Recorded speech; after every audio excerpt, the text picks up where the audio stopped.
ओम नमः शिवाय। प्रिय भक्तों, भगवान शिव शंकर अपनी कृपा दृष्टि आप सब पर बनाए रखें और आप सबके जीवन में अथाह खुशियाँ बनी रहें, घर परिवार में सुख शांति और समृद्धि बनी रहे।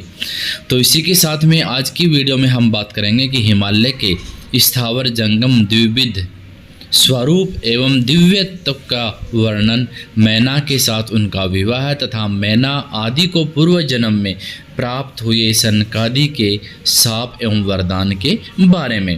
तो भगवान शिव शंकर की इस कथा में अगर आप पहुंच गए हैं तो वीडियो अंत तक जरूर देखने की कोशिश करें। नारद जी ने पूछा, हे ब्राह्मण, पिता के यज्ञ में अपने शरीर का परित्याग करके दक्ष कन्या जगदम्बा सती देवी किस प्रकार गिरिराज हिमालय की पुत्री हुई, किस तरह अत्यंत उग्र तपस्या करके उन्होंने पुनः शिव जी को ही पति रूप में प्राप्त किया, यह मेरा प्रश्न है।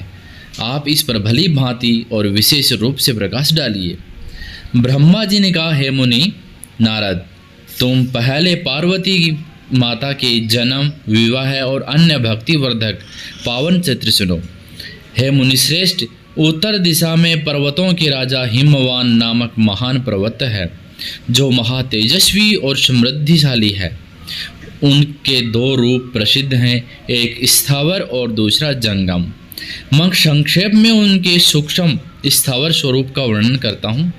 वह रमणीय पर्वत नाना प्रकार के रत्नों का आकार है और पूर्व तथा पश्चिम समुद्र के भीतर प्रवेश करके इस तरह खड़ा है मानो भूमंडल को नापने के लिए कोई मानदंड हो।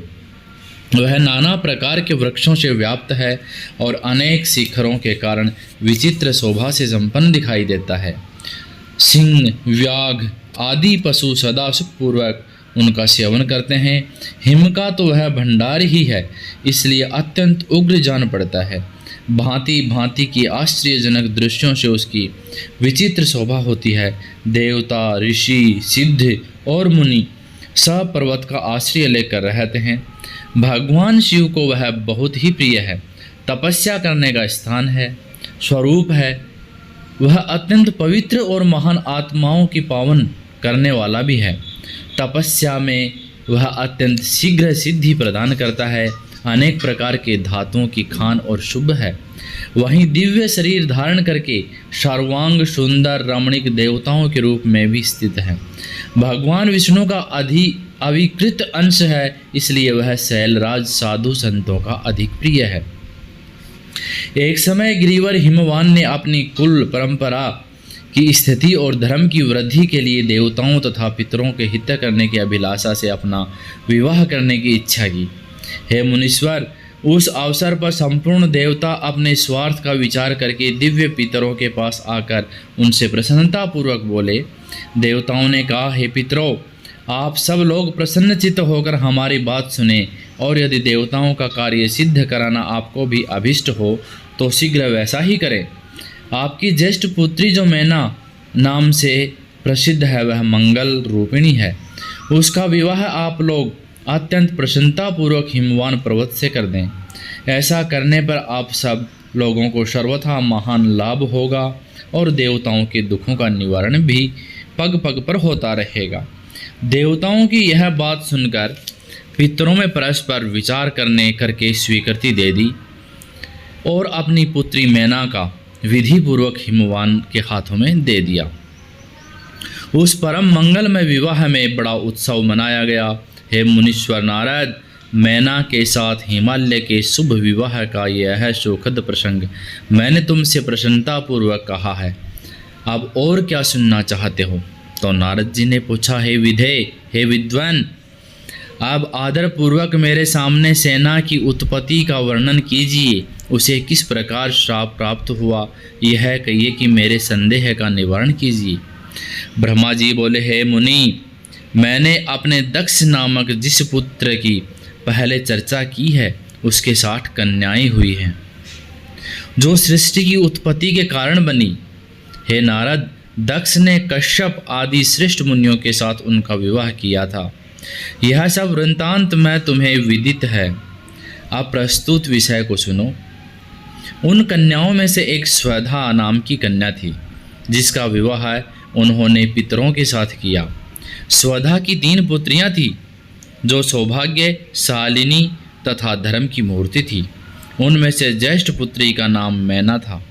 मंझली धन्या के नाम से प्रसिद्ध थी और सबसे छोटी कन्या का नाम कलावती था। ये सारी कन्याएं पितरों की मानसी पुत्रियां थीं, उनके मन से प्रकट की हुई थी। इनका जन्म किसी माता के गर्भ से नहीं हुआ था, अतएव ये अनियोजा थी, केवल लोक व्यवहार से स्वधा की पुत्री मानी जाती हैं। इनके सुंदर नामों का कीर्तन करके मनुष्य संपूर्ण अभिष्ट की प्राप्ति कर लेता है। ये सदा संपूर्ण जगत की वंदनीय लोक माताएं हैं और उत्तम अभ्युदय से सुशोभित रहती हैं। सबकी सब परम योगिनी, ज्ञान विधि तथा तीनों लोकों में सर्वत्र जा सकने वाली हैं। हे मुनीश्वर, एक समय वे तीनों बहिनें भगवान विष्णु के निवास स्थान श्वेत द्वीप में उनका दर्शन करने के लिए गई। भगवान विष्णु को प्रणाम और भक्ति पूर्वक उनकी स्तुति करके वे उन्हीं की आज्ञा से वहाँ ठहर गई। उस समय वहाँ संतों का बड़ा भारी समाज एकत्र हुआ था। हे मुने, उसी अवसर पर मेरे पुत्र सनकादि सिद्धगण भी वहाँ गए हुए थे और श्री हरि की स्तुति वंदना करके उन्हीं की आज्ञा से वहाँ ठहर गए। सनकादि मुनि देवताओं के आदि रूप और संपूर्ण लोकों में वंदनीय हैं। वे जब वहाँ आकर खड़े हुए उस समय श्वेत द्वीप के सब लोग उन्हें देखकर प्रणाम करते हुए उठकर खड़े हो गए, परंतु ये तीनों बहिनें उन्हें देखकर भी वहाँ नहीं उठी। इससे संत कुमार ने उनको मर्यादा रक्षार्थ उन्हें स्वर्ग से दूर होकर नर स्त्री बनने का श्राप दे दिया। फिर उनके प्रार्थना करने पर वे प्रसन्न हो गए और बोले, संत कुमार ने कहा, पितरों की तीनों कन्याओं, तुम प्रसन्नचित्त होकर मेरी बात सुनो। यह तुम्हारे शोक का नाश करने वाली और सदा ही तुम्हें सुख देने वाली हैं। तुमसे जो ज्येष्ठ हैं वह भगवान विष्णु की अंशभूत हिमालय गिरी की पत्नी हैं। उससे जो कन्या होगी वह पार्वती के नाम से विख्यात होगी। पितरों की दूसरी प्रिय कन्या योगिनी धन्या राजा जनक की पत्नी होगी। उनकी कन्या के रूप में महालक्ष्मी अवतीर्ण होंगी, जिनका नाम सीता होगा। इसी प्रकार पितरों की छोटी पुत्री कलावती द्वापर के अंतिम भाग में वृषभानु वैश्य की पत्नी होगी और उनकी प्रिय पुत्री राधा के नाम से विख्यात होगी। योगिनी मैना पार्वती के वरदान से अपने पति के साथ उसी शरीर से कैलाश नामक परम पद को प्राप्त हो जाएगी। धन्या तथा उसके पति जनक कुल में उत्पन्न हुए जीवन मुक्त महायोगी राजा शीर्ध्वज लक्ष्मी स्वरूपा सीता के प्रभाव से वैकुंठ धाम में जाएंगे। वृषभानु के साथ वैवाहिक मंगल कृत्य संपन्न होने के कारण जीवन मुक्त योगिनी कलावती भी अपनी कन्या राधा के साथ गोलोक धाम में जाएगी, इसमें संशय नहीं है। विपत्ति में पड़े बिना कहा किनकी महिमा प्रकट होती है। उत्तम कर्म करने वाला पुण्यात्मा पुरुषों का संकट जब टल जाता है तब उन्हें दुर्लभ सुख की प्राप्ति होती है। अब तुम लोग प्रसन्नता पूर्वक मेरी दूसरी बात भी सुनो, जो सदा सुख देने वाली है। मैना की पुत्री जगदम्बा पार्वती देवी अत्यंत दूष्य है, तप करके भगवान शिव की प्रिय पत्नी बनेंगी। धन्या की पुत्री सीता भगवान श्री राम जी की पत्नी होंगी और लोकाचार का आश्रय ले श्री राम के साथ विहार करेंगी। साक्षात गोलोक धाम में निवास करने वाली राधा ही कलावती की पुत्री होंगी।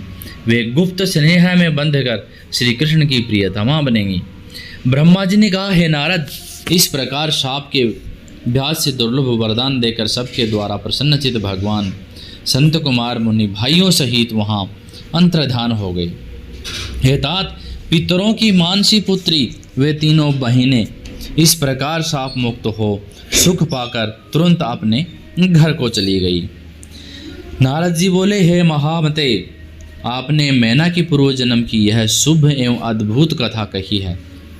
उनके विवाह का प्रसंग भी मैंने सुन लिया है। आप आगे की उत्तम चरित्रों का वर्णन भी तो कीजिए। ब्रह्मा जी ने कहा, हे नारद, जब मैना के साथ विवाह करके हिमवान अपने घर को गए तब तीनों लोकों में बड़ा भारी उत्सव मनाया गया। हिमालय भी अत्यंत प्रसन्न हो मैना के साथ अपने सुखदायक सदन में निवास करने लगे। हे मुनि, उस समय श्री विष्णु आदि समस्त देवता और महात्मा मुनि गिरिराज के पास गए। उन सब देवताओं को आया देख महान हिमगिरि ने प्रसन्नता पूर्वक उन्हें प्रणाम किया और अपने भाग्य की सराहना करते हुए भक्ति भाव से उन सब का आदर सत्कार किया। हाथ जोड़ मस्तक झुकाकर वे बड़े प्रेम से स्तुति करने को उद्धत हुए। शैलराज के शरीर में महान रोमांच हो आया, उनके नेत्रों के प्रेम के आंसू बहने लगे। हे मुनि, हिमशैल ने प्रसन्न मन से अत्यंत प्रेम पूर्वक प्रणाम किया और विनीत भाव से खड़े हो श्री विष्णु आदि देवताओं से कहा। हिमाचल बोले, आज मेरा जन्म सफल हो गया है, मेरी बड़ी भारी तपस्या सफल हुई है, आज मेरा ज्ञान सफल हुआ है और आज मेरी सारी क्रियाएं सफल हो गई हैं। आज मैं धन्य हुआ हूँ, मेरी सारी भूमि धन्य हुई, मेरा कुल भी धन्य हुआ, मेरी स्त्री तथा मेरा सब कुछ धन्य हो गया है। इसमें संशय नहीं है, क्योंकि आप सब महान देवता एक साथ मिलकर एक ही समय यहाँ पधारे हैं। मुझे अपना सेवक समझकर प्रसन्नतापूर्वक उचित कार्य के लिए आज्ञा दें। हिमगिरि का यह वचन सुनकर वे सब देवता बड़े प्रसन्न हुए और अपने कार्य की सिद्धि मनाते हुए बोले। देवताओं ने कहा, हे महाप्रज्ञ, हे हिमाचल, हमारा हितकारक वचन सुनो। हम सब लोग जिस काम के लिए यहाँ आए हैं उसे प्रसन्नतापूर्वक बता रहे हैं। हे गिरिराज, पहले जो जगदम्बा उमा दक्ष कन्या सती के रूप में प्रकट हुई थी और रुद्र पत्नी होकर सुदीर्घ काल तक इस भूतल पर क्रीड़ा करती रही, वे ही अंबिका सती अपने पिता के अनादर पाकर अपनी प्रतिज्ञा का स्मरण करके यज्ञ में शरीर त्याग अपने परम धाम को पधार गई। हे हिमगिरि, वह कथा लोकों में विख्यात है और तुम्हें भी विदित है। यदि वे सती पुनः तुम्हारे घर में प्रकट हो जाएं तो देवताओं का महान लाभ हो सकता है। ब्रह्मा जी कहते हैं, श्री विष्णु आदि देवताओं की यह बात सुनकर गिरिराज हिमालय मन ही मन प्रसन्न हो आदर से झुक गए और बोले, हे प्रभो, ऐसा हो तो बड़े सौभाग्य की बात है। तदंतर वे देवता उन्हें बड़े आदर से उमा के प्रसन्न करने की विधि बतलाकर स्वयं सदा शिव पत्नी उमा की शरण गए। एक सुंदर स्थान में स्थित हो समस्त देवताओं ने जगदम्बा का स्मरण किया और बारंबार प्रणाम करके वे वहाँ श्रद्धापूर्वक उनकी स्तुति करने लगे। देवता बोले, हे शिवलोक में निवास करने वाली देवी उमा, हे जगदम्बे, सदाशिव प्रिय दुर्गे महेश्वरी, हम आपको नमस्कार करते हैं।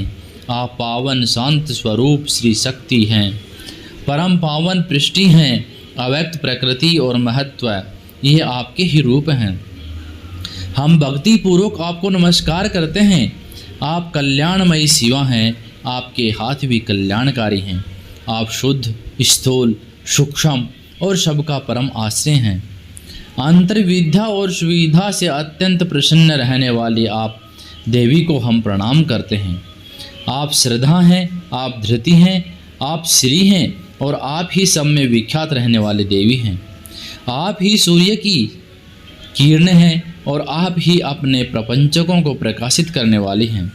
ब्रह्मांड रूप में शरीर में और जगत के जीवों में रहकर जो ब्रह्मा से लेकर तृण पर्यंत संपूर्ण जगत की सृष्टि करती है, उन आदि देवी को हम नमस्कार करते हैं। आप ही वेदमाता गायत्री हैं, आप ही सावित्री और सरस्वती हैं। आप ही संपूर्ण जगत के लिए वार्ता नामक वृत्ति हैं और आप ही धर्म स्वरूपा वेद त्रयी हैं। आप ही संपूर्ण भूतों में निद्रा बनकर रहती हैं, उनकी क्षुधा और तृप्ति भी आप ही हैं। आप ही तृष्णा, क्रांति, छवि, सृष्टि और सदा संपूर्ण आनंद को देने वाली हैं। आप ही पुण्यकर्ताओं के यहाँ लक्ष्मी बनकर रहती हैं और आप ही पापियों के घर सदा ज्येष्ठा लक्ष्मी की बड़ी बहन दरिद्रता के रूप में वास करती हैं। आप ही संपूर्ण जगत की शांति हैं। आप ही धारण करने वाली धात्री एवं प्राणों को पोषण करने वाली शक्ति हैं। आप ही पांचों भूतों के सारत्व को प्रकट करने वाली तत्व स्वरूपा हैं। आप ही नित्यज्ञों की नीति तथा व्यवसाय रूपिणी हैं। आप ही सामवेद की गति हैं, आप ही ग्रंथि हैं, आप ही यजुर मंत्रों की आहुति हैं।